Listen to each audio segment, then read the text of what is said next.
자, 이번 시간에는 교과서 101쪽에 나와 있는 고체의 에너지띠와 전기 전도성에 대해서 한번 해보겠습니다. 일단 이제 뒤쪽부터 확인하고 넘어가겠습니다. 자, 고체 에너지띠. 이 에너지띠라는 것은 우리가 전에 했던 에너지 준위 좀 달라요. 에너지 준위가 이제 선이라면 얘는 면이다 이거야. 그래서 그리고 에너지 준위가 기체에 대한 기체 입자에 대한 거라면 얘는 여기 써 있지만 고체라는 겁니다. 그러면 이제 기체와 고체의 그 차이점이 뭐냐? 자, 고체에 에너지를 가하면 액체가 되고 액체에서 더 에너지를 가하면 기체가 되는 거잖아요. 에너지를 가하면 분자 운동이 입자 운동이 활발해지고 그러면 기체 입자들의 이제 평균 운동 에너지가 커질 거 아닙니까, 그죠? 그래서 입자와 입자 사이의 간격이 커집니다. 그래서 입자 사이 간격이 넓어지면 서로한테 영향을 덜 주게 되는 거죠. 거꾸로 고체는요, 기체보다 입자 사이 간격이 좁고 그 다음에 그래서 서로와 서로에 대한 영향을 무시할 수 없다, 이렇게 정리하시면 되겠습니다. 자, 기체의 선 스펙트럼을 통하여 원자에서 전자 갖는, 그죠? 기체죠. 기체 선 스펙트럼 분석을 통해서 선 스펙트럼이 나옵니다. 원자에서 전자가 갖는 에너지 준위가 불연속적임을 알 수 있었다. 불연속. 그죠? 자, 여기에서 뭐가 나오는 겁니까? 선 스펙트럼. 불연속. 자, 그러나 수많은 원자가 모인 고체는 기체와 다른 성질을 갖는다. 어떤 특징이 있느냐? 자, 기체에서는 원자 사이 간격이 매우 멀어 다른 원자들의 전자의 궤도 영향을 거의 주지 않기 때문에 같은 종류의 기체 원자에서는 전자 에너지 주는 분포가 거의 같다 이거야. 분포가 거의 같습니다. 그러나 고체를 이루고 있는 원자 사이의 간격이 가깝기 때문에, 자, 그렇죠. 간격이 좁아요. 그래서 영향을 줍니다. 그죠? 자, 근데 이제 중요한 말 써 있죠. 하나의 양자 상태에 두 개의 전자가 있을 수 없으므로 하나의 양자 상태에 두 개가 있을 수 없다. 이거를 파울리라는 과학자가 베타 원리라고 발표했어요. 그러니까 여러분 화학에서 주양자수, 방위양자수 이런 식으로 다양한 양자수가 있는데 그 양자수에는 하나의 전자가 들어가는 겁니다. 두 개가 있을 수 없어요. 그래서 그림과 같이 두 개의 원자가 가까이 있을 때 전자 에너지 준위는 원자 한 개일 때와 다르게 미세한 차이를 두면서 나뉘어 존재한다. 그죠?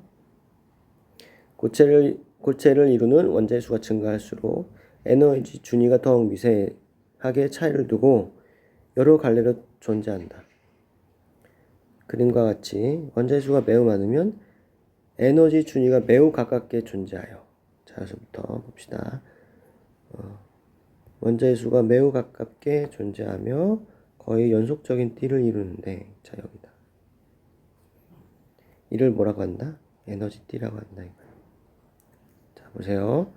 자, 그러면 고체는 이게 뭐가 되는 겁니까?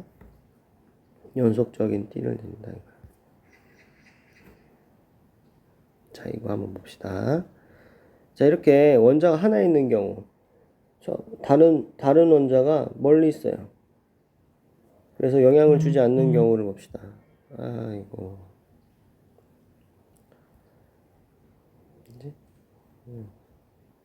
그런 경우에는 그냥 선입니다. 에너지 준위가 이렇게 선으로 빠져요.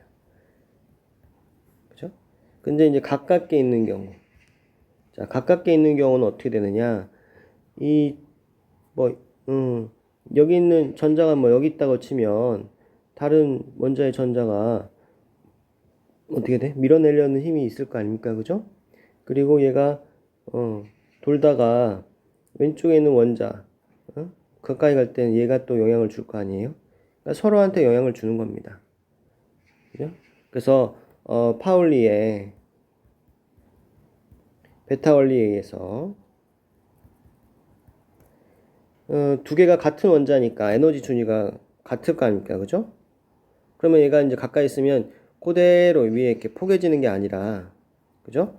이렇게 미세한 차이를 두고 이렇게 겹쳐진다는 겁니다. 그죠? 만약에 이제 내가 여기다 원자를 하나 더 그려서 세 개가 있다, 세 개가 가까이 모여 있다. 그럼 어떻게 되겠습니까? 그렇죠. 바로 위에 세 개씩 존재하겠죠. 그죠? 다시 이 같은 원자가 가까이 있을 때는 에너지 준위가 그 위에 그대로 덮어씌우기 포개어지는 게 아니라 약간 미세한 차이를 두고 벌어집니다. 파울리 베타 원리 때문에.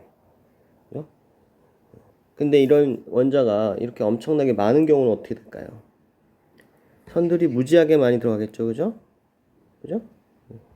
그럼 선과 선들이 엄청나게 많이 모여 있으면 뭐가 되는 겁니까? 예. 면이라고 볼 수가 있겠죠. 그죠? 그래서 보시면 이렇게 되는 겁니다. 이렇게 면이 됩니다. 자, 선이 어떻게 모여서 면이 됩니까? 이렇게 하는데 거의 이제 엄청나게 그죠? 엄청나게 많은 선들이 모이면 그냥 연속적이다, 불연속적인 값들이 모여 있어도 거의 연속으로 취급할 수 있지 않겠습니까? 그죠? 이 원리입니다. 자, 그러면 자, 지금 요 원자 같은 경우에는 양자수 1, 양자수 2, 양자수 3이 되겠죠. 그죠? 그죠? 그러면은 이 첫 번째 궤도 에너지 D, 두 번째 궤도 에너지 D, 세 번째 궤도 에너지 D가 되겠습니다. 그죠? 자, 여기에서 이로 한번 생각해 봅시다. 자, 첫 번째 궤도에 어떤 전자를 발견했어요. 여기. 근데 이 전자가 이 원자 건지 얘 원자 건지 이 원자 건지 구분할 수 있을까요? 구분할 수 없겠죠. 그죠? 그냥 전자가 여기 있다 이 정도만 말하고 이 전자는 누구 거라고는 말 못하는 겁니다. 그래서 고체 같은 경우는 매우 복잡하기 때문에 이렇게 연속적인 값으로 표현을 합니다. 자, 여기에서 우리가 이제 보면은 그 전자들이 수소 원자는 전자가 하나지만 수소 이외의 원자들은 전자들이 여러 개 있잖아요. 그죠? 그 중에서 맨 바깥쪽에 있는 전자를 뭐라고 하죠? 원자가 전자라고 부르죠. 그죠? 원자가 전자 또는 뭐 최외곽 전자. 그죠? 최외곽 전자를 원자가 전자라고 하는데 이 원자가 전자가 존재하는 띠를 특별히 이 띠를 뭐라고 부르냐면은 원자가 띠라고 부릅니다. 원자가 띠. 그래서 그러면은 이제 만약에 어떤 고체에다가 에너지를 줬어요. 에너지를 주면 그 전자가 에너지를 먹고 어떻게 돼? 다른 에너지띠로 전이할 수 있겠지, 그지? 전이할 수 있단 말이에요. 근데 원자가띠에 있는 전자들은 신기하게 전자를 주면, 그죠? 완전히 어떻게 돼? 원자 핵에서 벗어날 수가 있어요. 벗어날 수가 있습니다. 그러면 완전히 프리한 상태, 자유전자 상태가 될 수 있어요. 오케이? 그래서 생각해 보시면 이 바닥 상태에 있는 전자가 에너지를 먹어서 올라가서 자유전자가 되는 것보다, 그죠? 여기 뭐 무한대로 칩시다. 요만큼에 해당하는 에너지를 흡수해서 자유전자가 되는 것보다 원자가띠에 있는 원자가 전자가 에너지를 먹고 자유전자가 되는 게 더 가능성이 있겠죠. 그죠? 그래서 그 고체를 따질 때 우리가 이 아랫부분은 대부분 어떻게 합니까? 생략을 해버립니다. 그래서 원자가 띠만 그려져요. 그래서 이제 선생님이 하고 싶은 말이 뭐냐면 학생들 이제 여러분들이 그 원자가 띠만 보고 밑에는 에너지 띠가 없다 이렇게 생각하는 경향이 있어서 당부 드리는 겁니다. 자, 그리고 자 봅시다. 그 고체에서는 연속이라고 했잖아요. 그래서 고체 같은 경우에는 연속 스펙트럼이 보여요. 무슨 말이냐? 자, 보세요.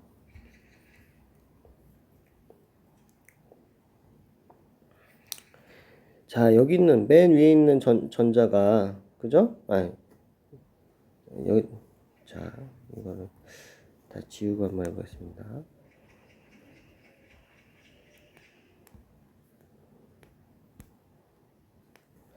자, 여기 있는 전자가 바로 여기 떨어질 수도 있지만 어떻게 돼요? 여기 있는 전자가 조금 더 아래, 여기 있는 전자가 뭐야? 조금 더 아래. 이런 식으로 여기 있는 전자가 뭐야? 조금만 아래. 그죠? 얘가 만약 1.1인데 그죠? 1.11이었는데 얘는 1.12, 얘는 1.13 이런 식으로 얼마든지 가능하겠죠. 그죠? 그럼 이때 나오는 에너지 값이 그죠? 뭐 1에서 뭐라고 뭐 끝에 가는데 뭐 2라고 합시다. 그러면은 여기서 나오는 빛의 에너지 값이 1.11에서 2점까지 거의 연속적인 값이 다 가능하겠지, 그지? 맞죠? 그래서 얘를 스펙트럼을 보면 어떻게 돼요? 선으로 빠지는 게 아니라 여기서부터 여기까지가 뭐야? 다 밝게 보일 겁니다. 그죠? 그럼 이 구간에 대해서 우리는 뭐라고 얘기하는 거야? 연속이다. 이거. 그죠?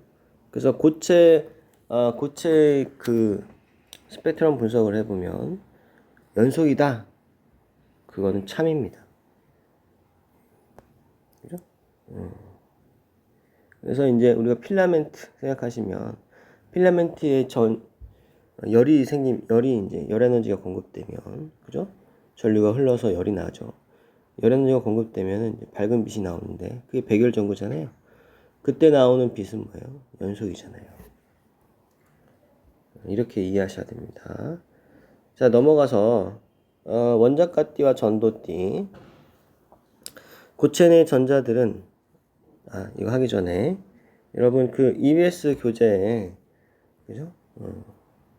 자, 없는 사람들은 요 화면을 같이 보시면 되겠습니다. 요 내용은 다 동일합니다. 그죠? 여기에서 이제 파울리, 베타 원리. 우리가 베타적이다. 이런 얘기입니다. 알파, 베타가 아니라. 자, 그리고 이제 에너지띠는 뭐다? 연소적인 것으로 취급할 수 있다 이거야. 그죠? 자, 이건 뭐냐면은 이 그래프를 이제 그림을 보려고 선생님은 이제 열었어요. 자, 이게 양자수 1, 2, 3, 4 이런 식으로 가는 거죠. 그죠?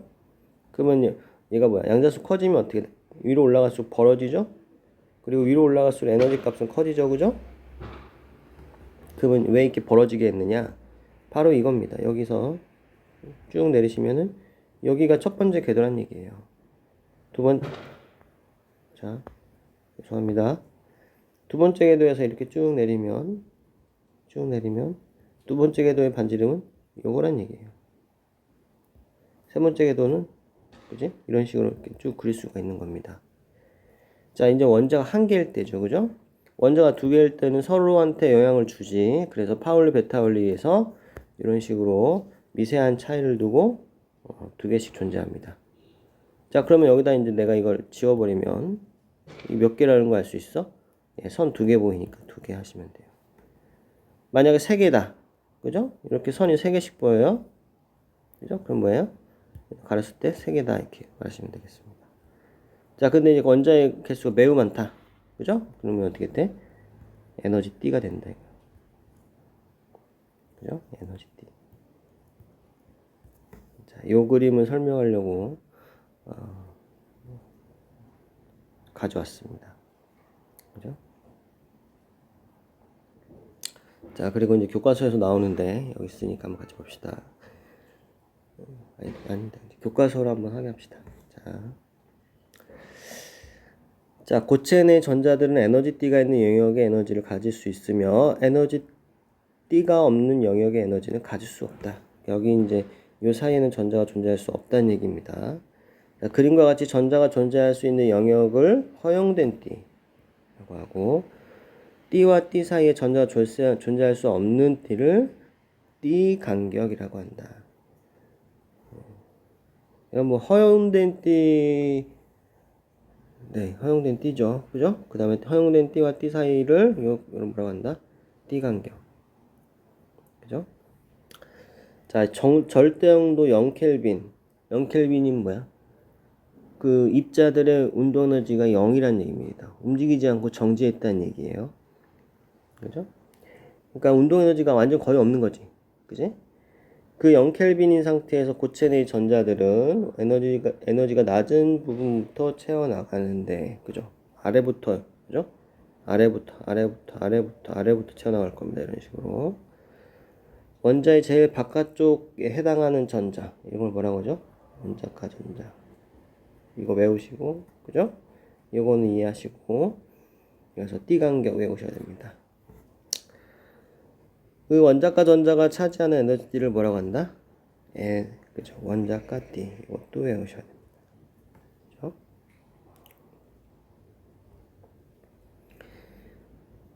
자, 밑에 그림의 가와 같이 원자과 띠가 전자로 가득 채워져 있으면 전자가 옮겨갈 빈자리가 없어. 이동할 수 없다. 그죠? 하지만 그림 나와 같이 원자과 띠에 있던 전자가 열 에너지나 전기장으로부터 띠 간격 이상의 에너지를 흡수하면, 그죠? 전기장. 그러니까 이제 전기를 띤 입자를 우리가 전하라고 하는데, 그죠? 전하가 전기장 속에 있으면 힘을 받아서 움직입니다. 우리가 질량이 있잖아요. 질량 있는 물체가 중력장 안에 있으면, 그죠? 중력장 안에 있으면 중력을 받는 것처럼 마찬가지입니다. 전하가 전기장 속에 있으면 전기력을 받아서 움직입니다. 그리고 움직인다는 얘기는 뭐야? 아까도 말했지만 전기력이 작용한다고 얘기고, 전기력이 계속 작용할 테니까 어떻게 됩니까? 일을 한 거죠? 그죠? 전기력이 일을 하니까 입자 입장에서는 에너지를 공급받은 거잖아. 그죠? 그러니까 전기장 안에 있으면 전하는요, 에너지를 공급받는 겁니다. 그래서 어떻게 돼? 띠간격, 그죠? 띠간격보다 작은 에너지가 띠간격보다 작은 에너지, 띠간격보다 적은 에너지가 공급되면 아무리 이쪽에 바깥쪽에 있는 애야도 에너지가 요거밖에 없으면 어떻게 돼? 이쪽에 존재할 수 없으니까, 띠간격에서는 존재할 수 없으니까 전이할 수가 없죠, 그죠? 근데 이제 띠간격 이상의 에너지가 공급되면 어떻게 돼? 에너지를 흡수해서 올라갑니다. 자, 보세요. 지금 여러분 오해하시면 안 되는 게, 요 밑에도 다 뭐가 있어요? 요 밑에도 에너지 띠가 있는 겁니다. 에너지 띠가 있는 건데 아까 말했듯이 요거는 의미가 없다고요. 원자과 띠에 있는 원자과 전자가 에너지를 먹고 자유전자 되는 게 쉽기 때문에, 그죠? 안 그리는 겁니다. 있지만. 그럼 요건 뭐가 되는 거야? 원자과 띠는 거죠? 원자과 띠. 그래서 띠 간격 이상의 에너지가 공급되면 흡수해서 전도띠로 하는데, 전도띠, 그죠? 전도띠로 올라갑니다. 그러면은 요 전자가 있던 자리는 뭐가 돼요? 빈 구멍이 되는 거죠? 이 빈 구멍이라고 안 하고 양공이라고 부릅니다. 그죠? 그리고 전도띠에 올라간 전자는 이제부터는 원자 핵의 속박에서 벗어나게 돼요. 그래서 얘는 이때부터 뭐라고 부른다? 자유전자라고 부릅니다.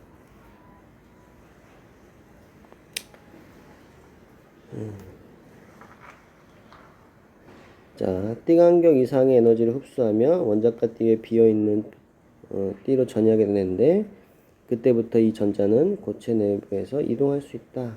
자유전자가 된다, 이거.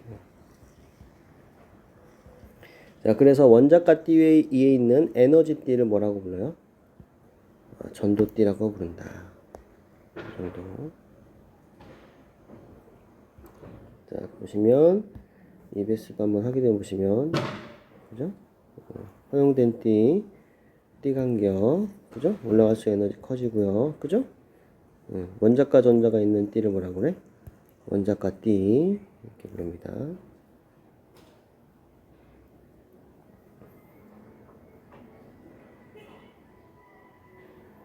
그리고 원자과 띠 위에 있는 비어있는 띠, 더 설명은 안 하겠습니다. 어렵기 때문에 그냥 원자과 띠 위에 있는 비어있는 띠 이렇게 이해하시면 되고 같고, 그 비어있는 띠에 전자가 들어갔다는 얘기는 뭐야? 그 전자가 자유전자가 됐다. 이 정도만 알고 계시면 될 것 같아요. 네.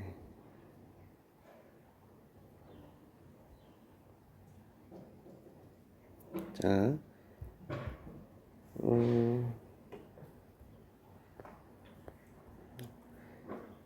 자, 전기 전도성과 이제 에너지 띠 구조, 이거는 이제 선생님이 다음 시간에 해야 될 것 같습니다. 네. 네.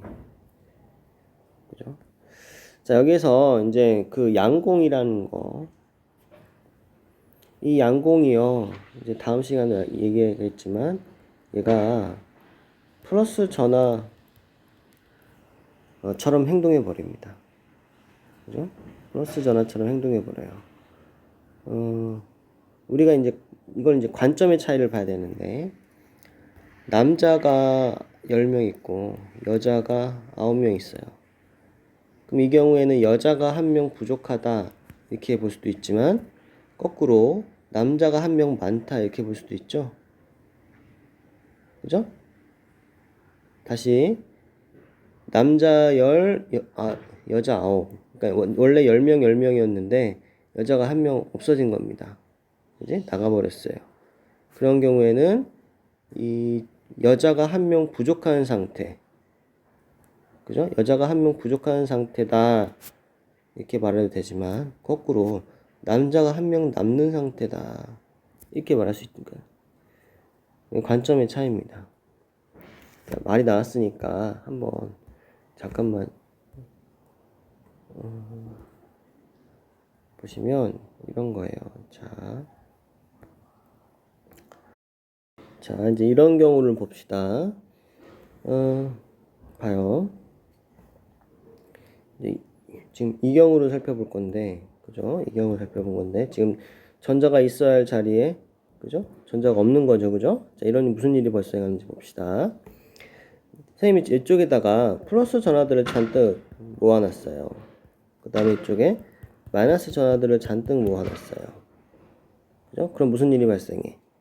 여기 있는 전자들이, 그죠? 여기 있는 전자들이 마이너스는 서로 밀어내는 거고 플러스는 서로 잡아당기니까 이쪽 방향으로 이렇게 갑니다. 이런 식으로. 여기 빈 구멍이 생기죠, 그죠? 그럼 여기 있는 전자가 와서 채워주고, 빈 구멍이 생기니까 또 채워주고, 그죠? 맞죠? 그러면 전자가 멀리서 쳐다보면 전자가 이쪽으로 가는 것처럼 보이잖아요. 그죠? 마이너스 전화가 왼쪽으로 가는 걸로 보인답니다. 그러면은 상대적인 거니까 플러스 전화가 어떻게 가는 걸로 이렇게 보이는 거예요? 오른쪽으로 가는 것처럼 보이겠죠, 그죠? 맞죠? 근데 플러스 전화의 방향을 뭘로 잡아 우리가? 전류의 방향으로 잡잖아. 그래? 그러니까 결국 이 빈 구멍, 양공은, 그지? 봐요. 자, 다시 한번 생각해보세요. 빈 구멍이 뭐야? 양공인데 양공이 오른쪽으로 가는 것처럼 보이고 오른쪽의 방향이 바로 전류 방향이잖아요. 자, 잘 생각하셔야 되는데 전자는 한 칸씩 옆으로 갔지만, 그죠? 요 빈 구멍은 멀리서 보면 오른쪽으로, 그죠?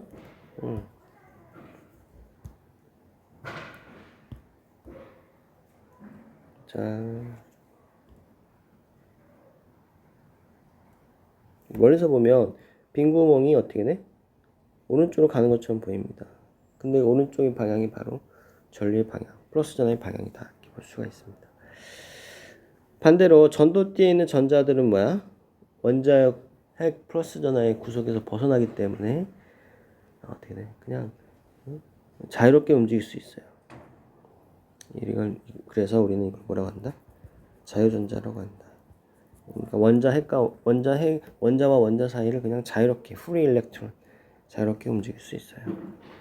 그리고 이게 바로 전기 전도성을 결정하는 큰 요인이 되는 거고, 이 빈 구멍도 플러스 전화 역할을 하면서 플러스 전화가 움직일 수 있잖아요.